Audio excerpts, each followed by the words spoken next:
Hey Radiant Souls, welcome back to my channel. If you're new here, welcome for the first time. My name is Heather. I want to share something a little different on the channel today, and that is a conversation that I recently had with astrologer and clinical psychologist Debra Silverman. We talk about her new book and some ways that we can view or understand astrology as a tool of empowerment, both at a personal scale and a collective scale, when we're thinking about ushering in the new world that we all feel is coming. I hope you'll enjoy the conversation. Leave me a comment below. Let me know. Is there someone else you'd like to see me connect with in an interview and a conversation in this format? I may sprinkle a few in here and there on the channel, so let me know. Enjoy the conversation with Debra Silverman, and I'll see you again soon. Take care. Bye.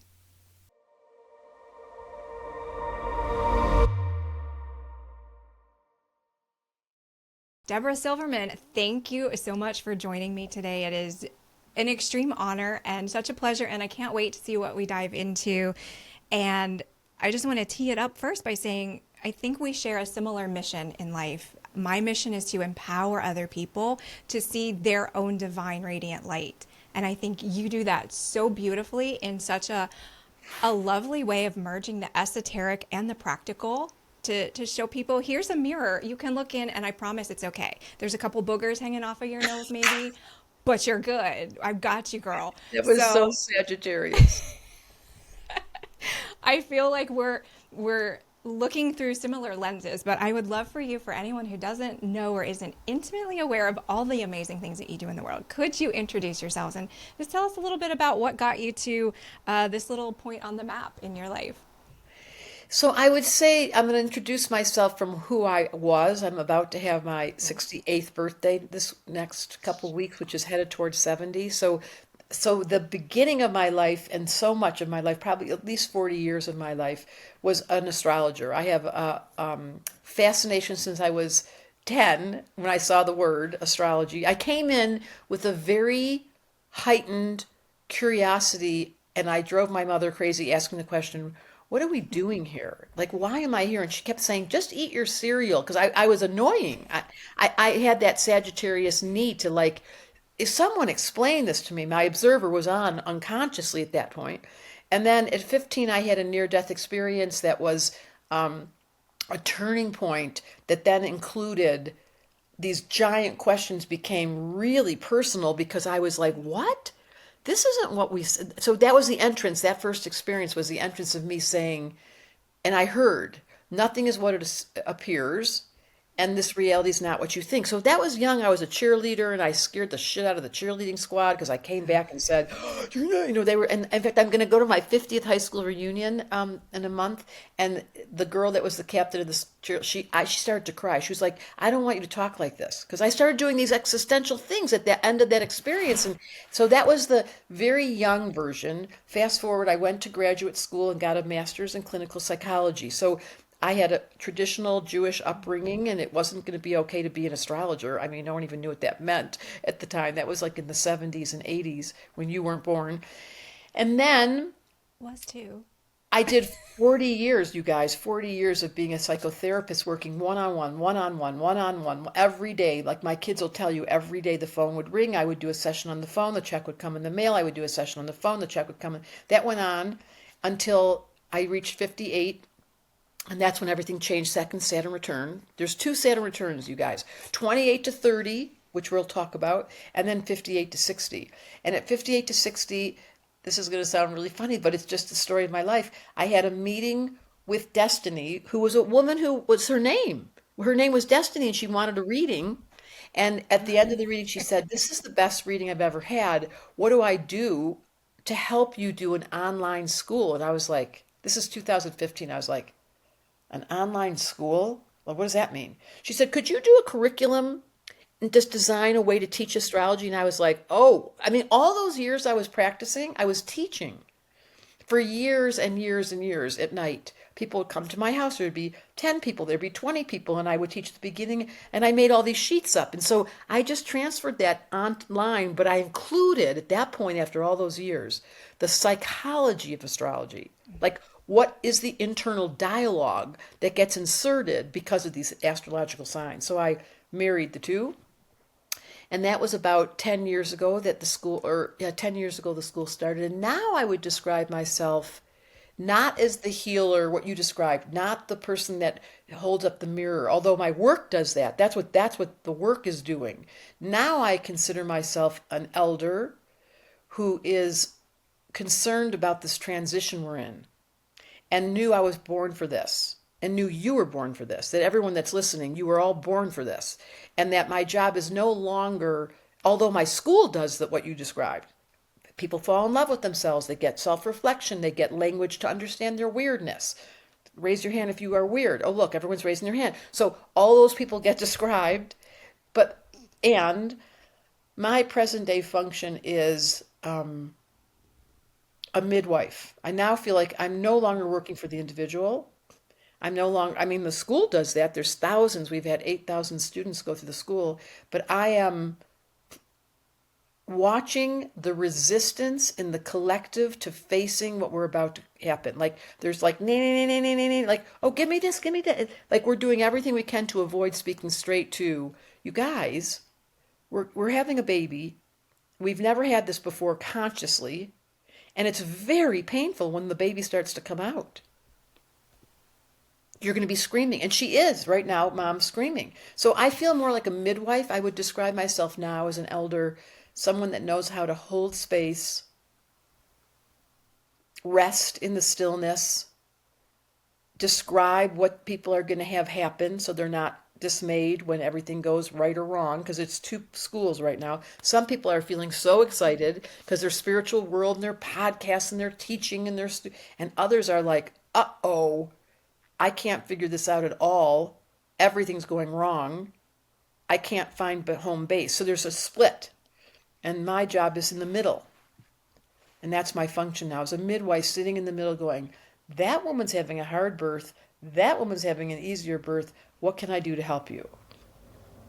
That's so beautiful. And I love that metaphor of the time that we're in transition, because so many people are, I think, unless you're living under a rock, which actually I get accused of doing sometimes, but I'm really not.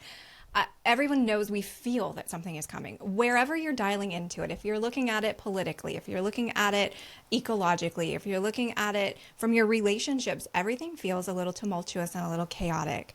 But creation doesn't come without chaos. But our ability, I think, as humans to, and I love the phrase you said, holding space. We don't do that very well for ourselves, let alone for one another, I think, at least in speaking very generally. So to have such beautiful leaders that can hold that space and say, yes, it looks absolutely batshit terrifying right now, and we're all right. It should. And I love in other interviews I've seen with you and in your book that so much of your message is we're on track. Like, this is okay. It's not a reason to put your head in the sand or panic It's and what we're run doing. out. We are putting our heads in the sand. I was just having dinner Ex- with three of the most interesting people last night, and I just wanted to scream. I did the best I could. I was like, is it just me that knows that this is not logic? We keep trying to apply logic to this. Like, I Not the wonder what time. he's thinking. I wonder what she's thinking. I wonder how, like, forget about it. We're in the chaos. The washing machine's going like this right now. True. Very true. So, what is that fulcrum point for people? And how can astrology be a lens for that when they know their own selves with such elegance? Because you've said astrology is a language, and I think it's a beautiful, elegant language. I think so many of us, me included, we're kind of in the starter program of, like, if we were in a foreign country, we learn what we need to. Where's the bathroom? How do I get to my hotel? But we can't really speak to the other natives. And I think part of what you do in your messaging is allowing us to crack the code on who it is to be who we are, to be okay with who we are. But then when when you shift your perspective and look at it those lenses, what we see around us happening, we're more empowered, we're more emboldened, we're able to see where our action points are. So what is it in astrology that gives us that leverage, and where can we dial in to find it? Because so many people in my community are in that space of, but what do we do? Or we've been made, or we've been conditioned, or we've allowed ourselves to feel powerless for the other, for the chaos. I But love where do that we when we find that start, I spark? love that when you started, you spoke to vulnerability because your moon's in Pisces and you're born with Jupiter on the moon. I don't know if you know what that means. So Jupiter No. is the biggest planet in the heavens. It's 100 times the size of Earth. Some say it's 1,000. It's giant. It's like so. It's like adding MSG to whatever it's standing next to, which is your moon, which is the Jeez. emotions. So you have this expansive emotional sensitivity that gives you access to mediumship or reading people's energy or being able to sense things that aren't in the room or feeling people's presence or their future and that makes you extremely sensitive. But the downside is vulnerability. So everyone has one of these storylines in their psyche. My job as an astrologer is to say, look, you are vulnerable and you do need quiet and do need to be alone and you need to have silence is very important for you. So if that's not present for you and you feel vulnerable because someone's not respecting your energetic, you're broken. I Yeah. mean, it feels like The something's wheels wrong come with you. off. Right. Right. How would you put it? Um, that the wheels will come off, that I feel it's almost like a hairline toward feeling manipulated. It goes from like being misunderstood to like, why do you have the audacity to come at me like that and not give me my space Like a and let victim. me process? Yeah. So that's been an interesting parallel for me to kind of tread between those two. But yeah, So exactly there's an spot on. example. So you were asking the question, how do we manage this transition? Well, each individual figures out their personality type. This is the first step, is the ego has to be tended to. So if you have, like I'm talking to all of you, and this is my first book, The Missing Element. Like in your case, you've got a lot of water and I'm talking straight to you, Heather. So Yeah. if your sensitivity feels like you're being assaulted or you're a victim to what people are doing to you because you are a sensitive, then you need to have permission to step back and go, you know what, not a good time. Not a good person for me to be sitting next to, not a good place for me to go. You are allowed to say, I'm not doing that, as distinct from the second category, the air people who talk all the time and they socialize all the time and they get scattered and they don't finish things and they take classes but they're superficial and they have all these missing relationships and they're so airheads. Now they feel bad, like you feel bad about being so vulnerable and being disengaged, like broken. The air person thinks that they probably think I'm stupid because I kind of feel stupid, but I'm really smart, but I don't remember what I read, but I like they're so in their heads. And then their medicine is, you guys, air people, you've got a journal. And then you have to read what you've written because your internal dialogue is going nuts. But if you don't have self-reflection and be able to say, I'm driving myself a little crazy with my multiple ideas, and I've got to stay true to this one for a little while here and study and not get distracted. If you can't call yourself out, you're going to get really confused this life. And your favorite line is, I don't know. Different than water, who says, I know, but I don't want to tell you.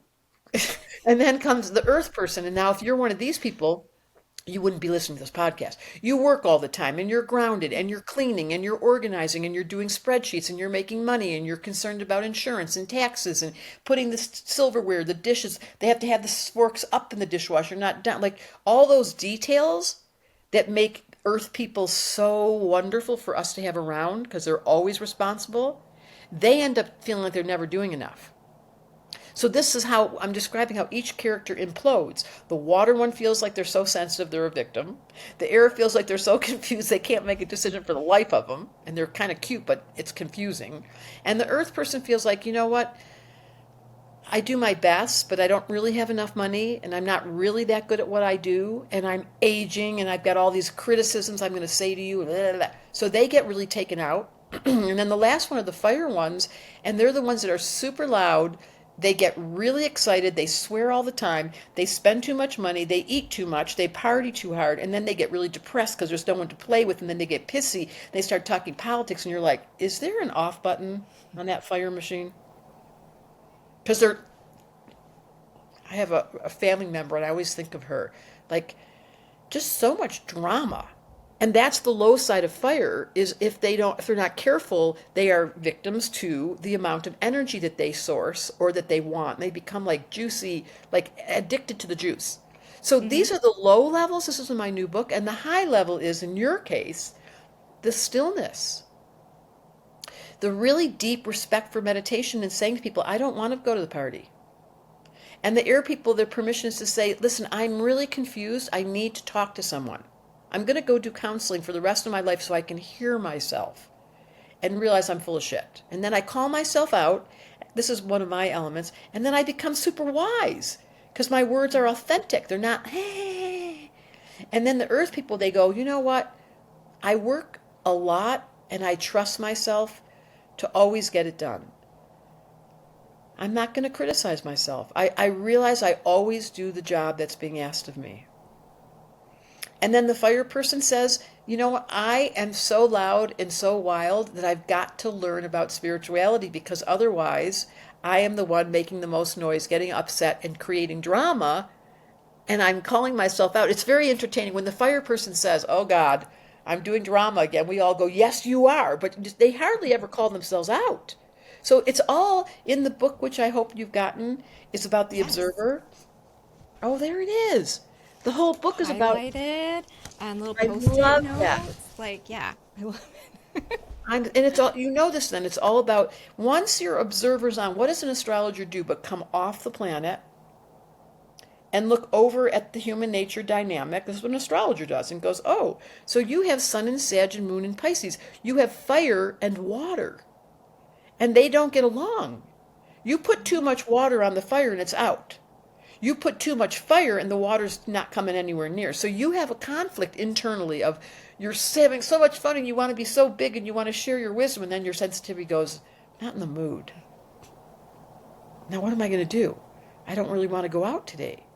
And you have to dance with those two. This is the art of this whole conversation. And so now that you're asking about this moment in time, every human, I wanted to call the book You're Fucked Up and I Still Like You, but they wouldn't let me. Every human has a fucked up part. Yeah. And then don't think of that as something's wrong. Like you're fire and water. Your sensitivity is exquisite. It's just conflicted because you think it's not acceptable to pull away. Well, how are you going to regulate your nervous system if you push yourself? That's exactly something I've noticed in my work with clients as well, is that the balance and the regulation of nervous system. That's something that people, it's like looking for change under the couch cushions. They can't find it for themselves. And not knowing that that is, for me at least, maybe you'd classify it differently, but that's the No, source that's of you. all That's you. grace. But that's so your chart with Sag, Pisces, and mine too. But it's probably everybody. You're right. This is really important. What does it mean to regulate your nervous system? This is what I do all day long. And it's so much fun. I find this so entertaining because no one else is doing it. But then you catch the people that are. The people that turn on their observer, this is how you know. For one thing, they listen like you do. They're very deep listeners. So they're present. They're holding space. That's one way to regulate the nervous system. When it gets deregulated is when somebody screams at you, or there's an interruption, or someone breaks something, or they call you out, or whatever that stupid story is. And then you're like, I can't find center. I can't find center. I don't know what just happened. So then the question is, how fast can you come home? And that means practicing meditation. That means knowing to get in the tub. For you, water is essential. Sauna, steam, bathtubs, hot tubs. You need water. Do you know that about yourself? I do.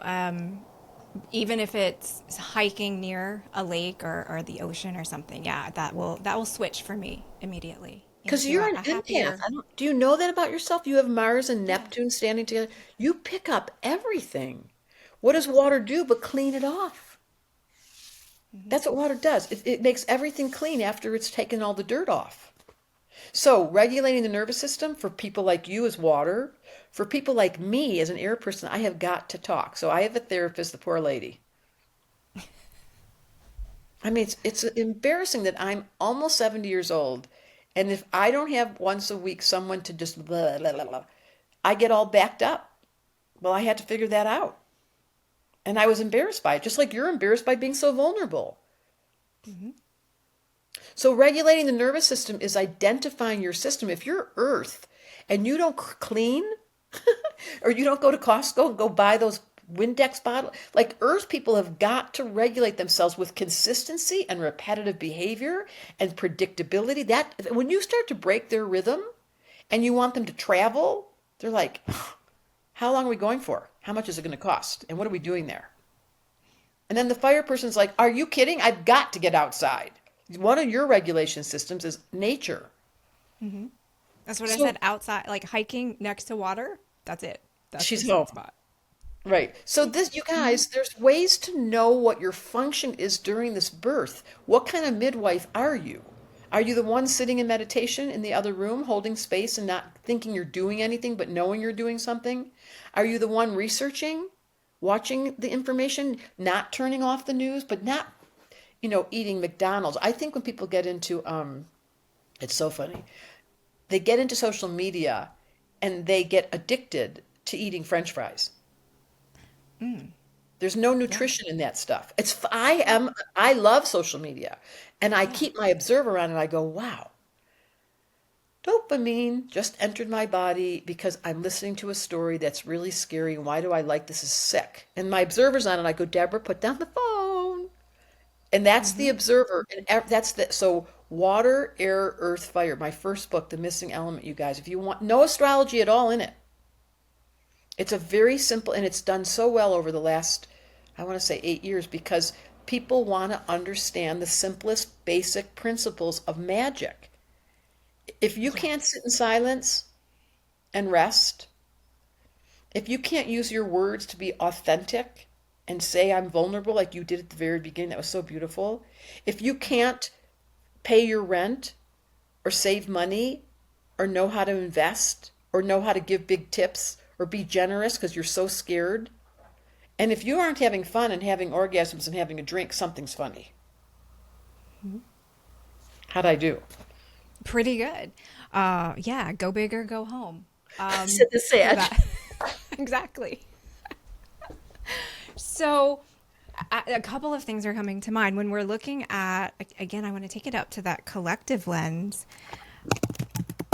What is the biggest medicine that is needed in the world right now? Is it putting down the distraction and coming into self? Because I think what I've observed with a lot of people is they're desperately on this quest for self, but looking for the reflection or for the same in someone else and almost outsourcing their own balance by saying, oh, I'm going to be a follower of this person, or I'm going to go over here for this. And it's beautiful to gather all that knowledge, but sometimes people are almost abdicating their own sovereignty into an ideal or an idea or some cause, which there's pick a cause right now, right? Pick something you want to be pissed off about or passionate about. There's plenty to choose from right now. And I feel sometimes that's a distraction from the beautiful work of excavating who we are. And it turns into those empty calories. I show up and I'm saying I'm passionate about this cause, but you're showing up almost as an outsourced version of you because you don't really know who you are, so you can't truly contribute, but you're getting the hit or the dopamine of feeling that you're contributing. It's so powerful. And so it feels like we're going, at bat at a baseball game, but we're swinging at a little t-ball instead of like really hitting a home run out of the park like we could because we have so much potential as humans. I think another thing we agree on is, yeah, we're all so cute and we're so beautiful and it's such a magical time to be here and move the needle and shepherd in this new beautiful era. So what is that medicine that the collective needs to just dose, micro dose or otherwise? What I can we love that. That's such ingest? a great way to put it. That's so interesting. I'm going to be obviously very prejudiced when I say that astrology, studying it, we have a very short class, it's only 6 weeks, and it's psychology of astrology. And it addresses this very topic, like how can I contribute? Well, if you're saying what you just said, it's superficial and external if I follow people or I take the workshop or I take the class or I study. If I don't integrate it, I do the Yes. ayahuasca, but if I don't integrate it, then the authentic real thing, which is I think what people accuse me of is being real, because I say shit. That was so funny. Last night I interrupt and I say shit that no one says because I can't. pretend. And that's where authenticity comes in. And then people get kind of shocked, like, did she just challenge me? That's Yeah. because I know in my chart I have a lot of Sagittarius. So I can this is the answer.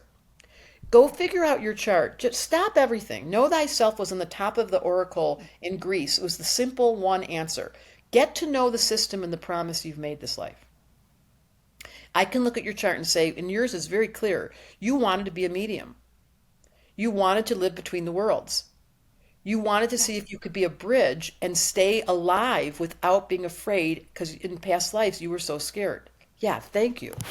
Yeah. So look what she has. In the middle of the circle is 12 numbers. It's a piece of pie. Pretend this is a piece of pie, a big piece of pie. And the numbers are 1 to 12 all the way around. And the first thing we look at is the circle and the dot. I don't know if you can point to it. So the circle and the dot is the sun. And where was it at the moment of your birth? Well, if you see on the big thick black line in the very middle, it Hmm. goes from one side, yep, that big black, that's the horizon. So you Okay. were born at 9:30 in the morning. The sun had just come up. So if you go back up there, that was where you went. Yep, that's where the sun was. In the middle of this whole circle is your mom. She's giving birth right in the middle of that circle. She's sitting in a hospital bed. And above the hospital bed was the sun rising in Sagittarius. And Hmm. that tells me that this lifetime, specifically, this is in the book, whatever house, you can write, guys can write this down, whatever house the sun is in at the moment of your birth, tells us the theme of your life. Well, your sun, circle in the dot, is in the house number 11. Because look at the little number 11 there. Go back to the middle of the circle. See the number? Yep, there it is. So you would just stop right there and say, okay, if this person's born with the sun in the 11th house, that is the house of the futurist. It's the house of the non-traditionalist. It's the house of someone that can't follow. She's always asking questions. She's always like, no, I'm not doing that. So that's difficult because her moon, as I described, is in Pisces and she's trying so hard. It's very watery. She's very sensitive. Jupiter's on it. It's really sensitive. And she has this rebel that can't follow, that can't be normal. The 11th house is like, forget about it. And her moon in Pisces is like, uh-oh, I'm kind of disrupting, aren't I? I don't agree. I don't fit in. Nobody really sees me. And the 11th house is going, who cares? And your moon's going, I'm so sensitive because all the kids notice that I'm different. I want to talk about woo woo because your moon's in Pisces. So that simple indicator, what house is the sun in? I can say to you simply, you promised this lifetime that you would be a futurist and that you weren't going to fit in. Does that resonate with you? 1,000%. Yes. Hmm. If you guys go watch any podcast I've been on, I always use the interviewer as the resource to show how astrology works because now they give us that you can feel her going, it's so me. And it's not easy until I say to you, you are allowed to be a nonconformist. You're here to bring us the future. Your podcast is bringing these brilliant people together to stimulate the questions that you love, Sagittarius, the big questions, but very gently. And it's so beautiful how you're letting me talk. Like some interviewers, it's so funny what they do. They have this list of questions. They don't listen to what you just said and they just jump to the next. You're like, how are we going to have, but you're not like that. You hold space with your sensitivity and then you have these giant questions like what's going on and how do we help my family? How do we save the world, Deborah? No pressure. It's all on you, girl. Let's go. I love that so much. I want to talk too. I read in your book you said most people are not offended by, but they don't like their rising sign, their ascendant. Is that because that's the little voice in the back of our head that's like, don't forget me. Like this is your challenge. This is the mountain you're supposed to climb. And then the second follow-up question to that is a bit different, but what's the deal with Saturn? Because I have so many. So what's up? Is What's up so with Saturn? cute. I have so many people that I work with who are either just crossed the threshold of their second Saturn return or they're approaching it. And if they don't understand how to navigate through that or even what that is, it's this feeling of like, I thought I had life really nailed down. I was going so well. And now it just looks completely different. So Because I feel like those are two of the, from my very limited understanding, those are No, two you of got you. the, It's in the book. You nailed it. You got it. yeah, those are So two pain points for people where it's like, oh, it's a little pinchy and it's gross and I don't know how to do it anymore. I'm just a Sagittarius here having fun. We get that part.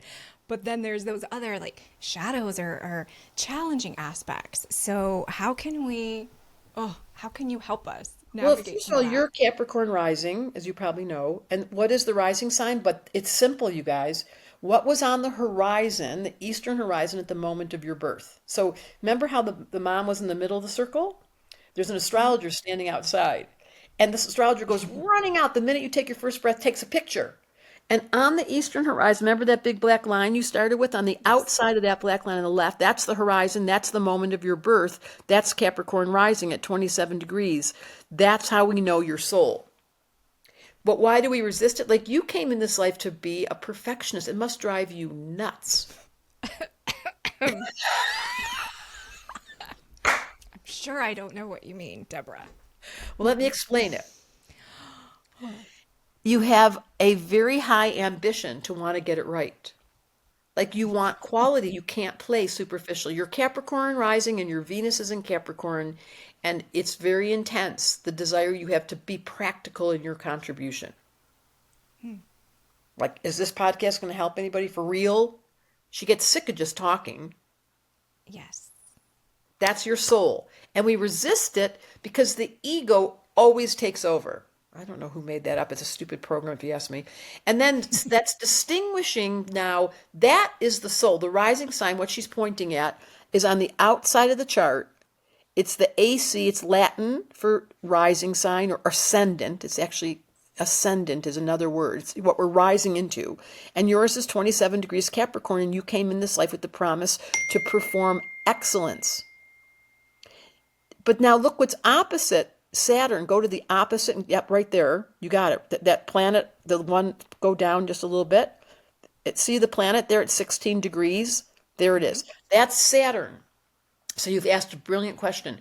The rising sign describes your soul. It's a secret sauce. It lives in that quiet voice, you named it, that says to you all the time, "What are you doing?" It says, "Heather, are you working?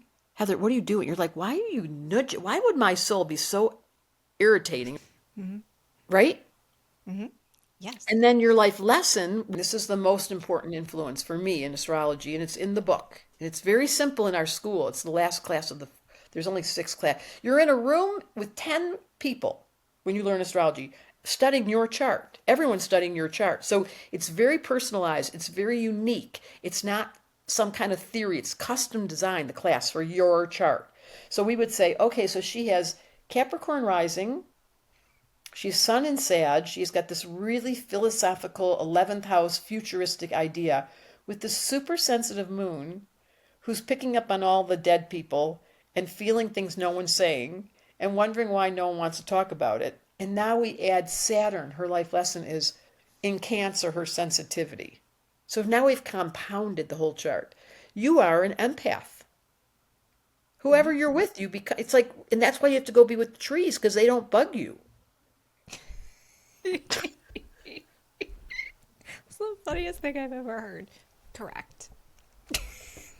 They don't ask anything of me. I'm not, yeah. Hmm. That's funny. It's Hmm. true. It So is true.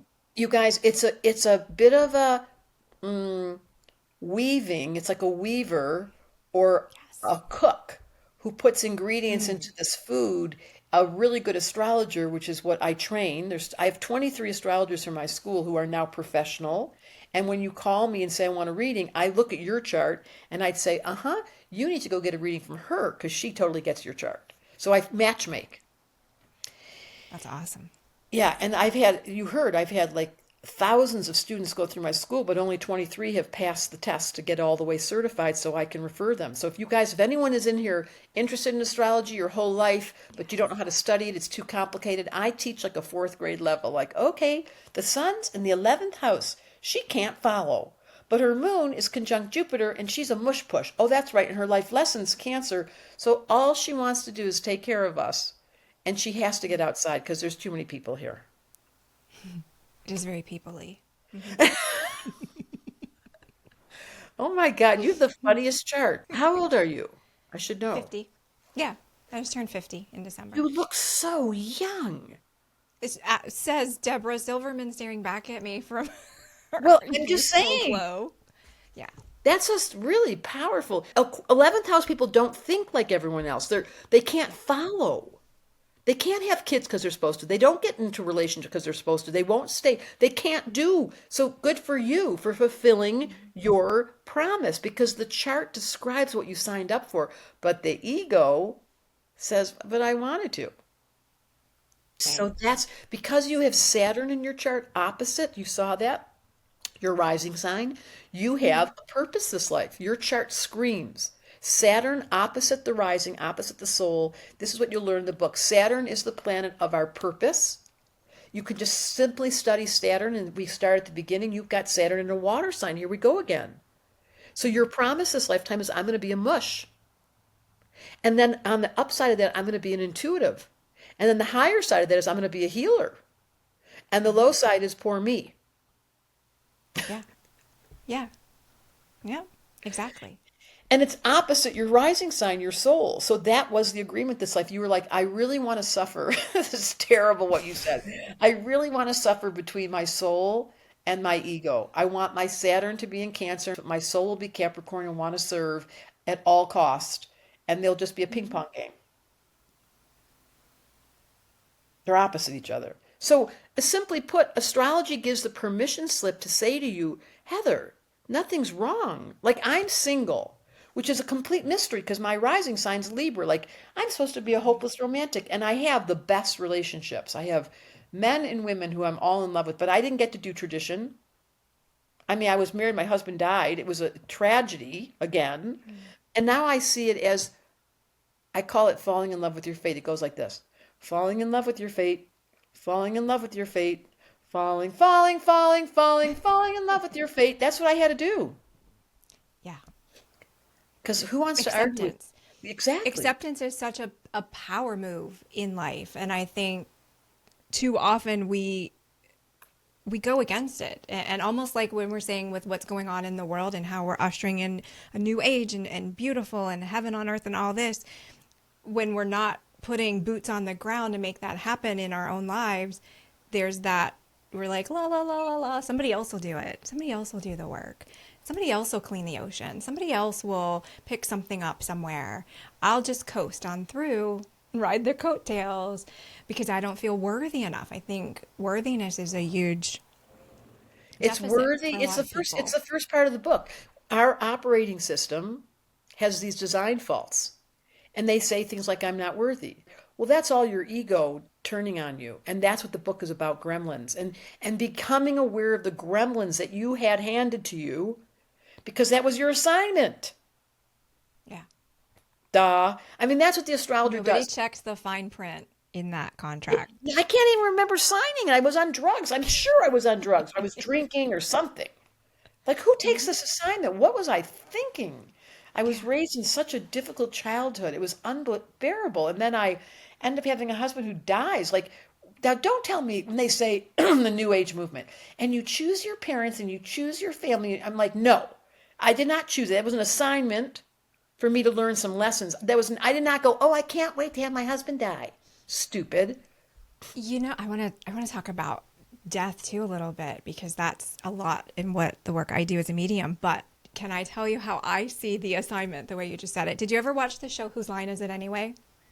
Where it's like improv. So the audience shouts out a circumstance or some kind of, I don't know, manipulated scene, and then the actors have to just take it and go. That's kind of how I think we're like, we I picked a little love slip out of a hat. I'm going to be, an intuitive who cries but is a strong badass and really wants to serve. And then you just got to go on stage and do it. And I, I think that's kind of Oh, like that's the brilliant. assignment. Yeah. We're just I on totally here agree. going, And the okay, people giving us what are my notes? the people giving us the assignments have our history, and they may Mhm. have helped conjure up with our consent that you're going Sure. to have a husband that dies. And then they throw you Right. out at the stage, and then you play it out the movie, and then your observer comes in. This is my book's about. At some point, the observer comes in and goes, wow, Deb, you're eating a lot of karma this life. Mm. Good for you. And I want you guys to hear this as an almost 70-year-old. it gets better and better. Because once I fell in love with my fate, really truly fell in love with my fate, the magic, the constant magic every single day. But that was after eating a lot of karma. Hmm. Hmm. When you said when you fell in love with your fate, what I pictured there was being in a like a manual shift car and you're working the gearbox, and when you finally get it into gear, you're like, oh, look at the scenery going by. Like this is so beautiful. But so many of us are just struggling to get out of And then neutral. when you get to, you're so right. And then when you get to the level of maturing and surrendering and full acceptance and gratitude, the stick goes away and you're on automatic. And then you're like, this, I had no idea it could be this easy. So Yeah. that's what you're seeing here is an aged person who bike rides every day, swims every day, does yoga, goes for a hike, makes sure I'm in the sauna, makes sure I do the cold plunge every single day. Beautiful. And I've heard you speak too about that piece of it, enjoying the what do we call it? The meat suit. I hear people say that a lot. But enjoying. That's enjoying the Oh, I fact that we're love here this thing. to be alive and to smell the smells and eat the foods and do the things and have Because the you know that beautiful angels can't discussions. eat food. Did you know this? I did know that. Yeah, that sounds like a like who signed up for that piece? Well, that's just because they don't have to deal with all the stress and the strain. The, But when I think about yeah. it, we just had the most beautiful dinner. And so now when I eat, my observer comes in and I go, doing it for you. Oh, I love that. I love that. As someone who has angels as part of her guide team, well, I think we all do, but they've worked with me definitely in some pretty powerful ways. You look like an angel. Oh my goodness. Thank you. That You is do, you do. abundantly It's how I kind. imagine angels to look. And we're done. No, I'm just kidding. That's a wrap on the show. I love That's what we're Sagittarius. leaving. I love No. Sagittarius so much. They're so funny. Wit and humor is the medicine for every single disease. If you can laugh, you guys, this is the clue of the observer on. Like, and we're done. Thank you so much for feeding my ego, even though I think it's true. You are an angel, but okay, I'll just say it out loud. I want to circle back. This is a hard transition. I want to circle back to death and the fact My that favorite topic. none of us escape it. We experience it in different ways, whether it's through our loved ones, our pets. I had my initiation into mediumship was when I was 6 years old and my sister passed away when she was 9 and came to me in a dream and showed me like, hey, this is what it's like. Here's the Wait a minute, afterlife. wait a And minute. then, You were 6 years old and your yes. sister was 9, and what did she die of? She was severely handicapped, so she had a kind of a she had a short-term lease on the car that we're all driving. That's how I like to say it today. And then And she she had came cerebral palsy. and she came to you in a dream? Yes, so she lived in a care facility, not in our home because she required full-time care, and my parents like got a call to go and be with her as she was transitioning, but I didn't know. They didn't tell me that as a kid. They just sent me off to a neighbor for the night. And that night I dreamed that it was this beautiful colors that don't exist here on Earth, this super vibrant scene of my mom and dad and myself and my sister Wendy like out on a hike because that's my, that's where we just talked about that. That's what I do. But each of us jumped from one mountaintop to another and we went one at a time, dad, mom, me. And when Wendy went to jump, she sprouted giant angel wings and like soared down. And then in that moment, I was kind of riding with her and seeing just all this beautiful landscape. And I knew, even though it wasn't communicated to me until the next day, I knew what that meant.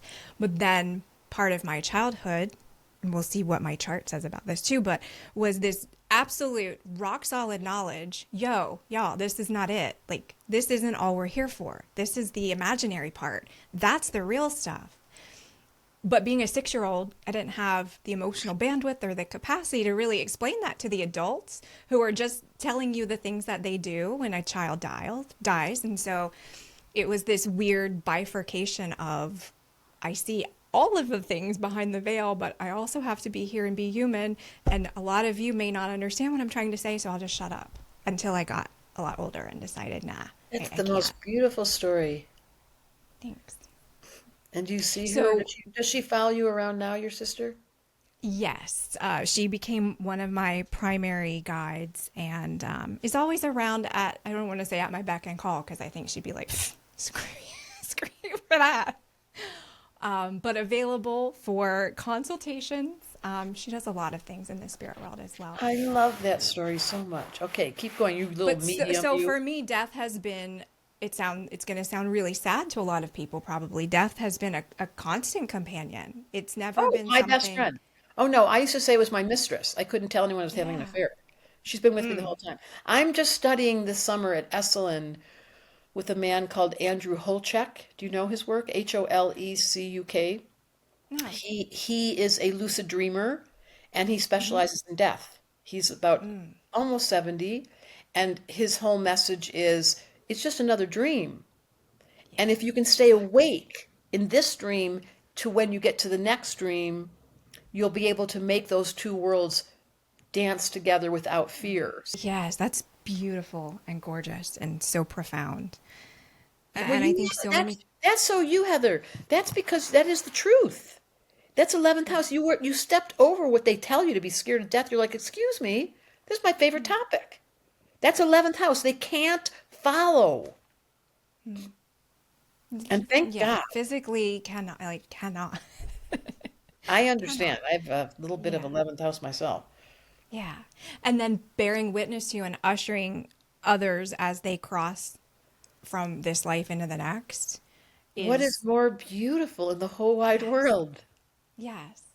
I think we're so clear about seeing it, like we started our conversation about the birth and the midwife being in the room as we're birthing. It's the same, it's just the reverse energy.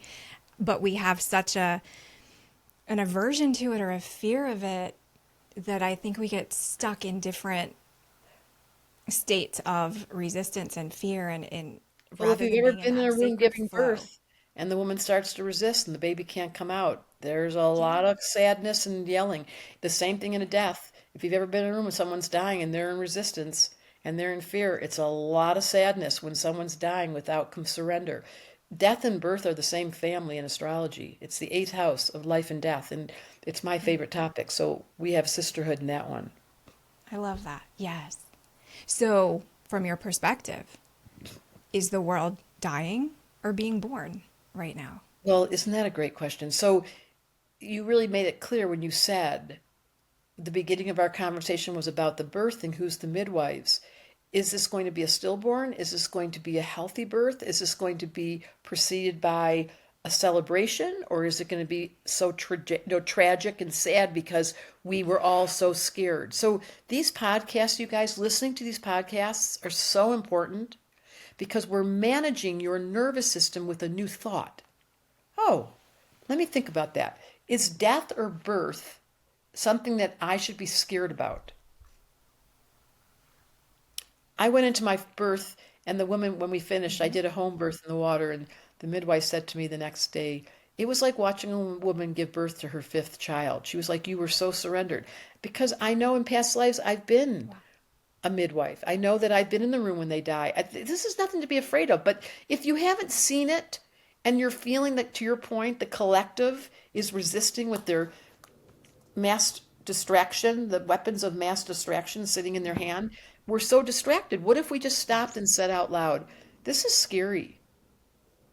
Who can I sit next to? Oh, Heather, she's so comfortable. Oh, Debra, they seem to be so comfortable. Let me start practicing. Andrew Holchek, let me start learning.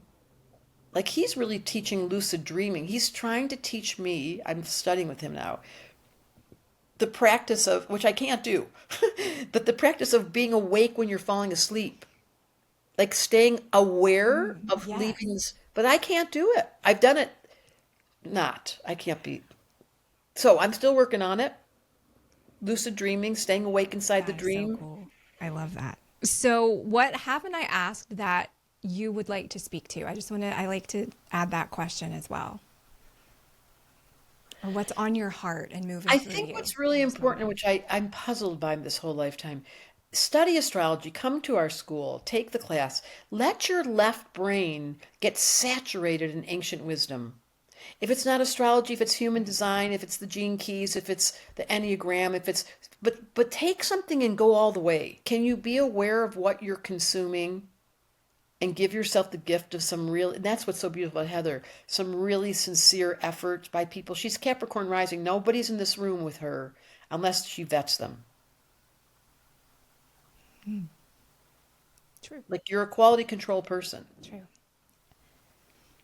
Be the same, be Yes. like Heather.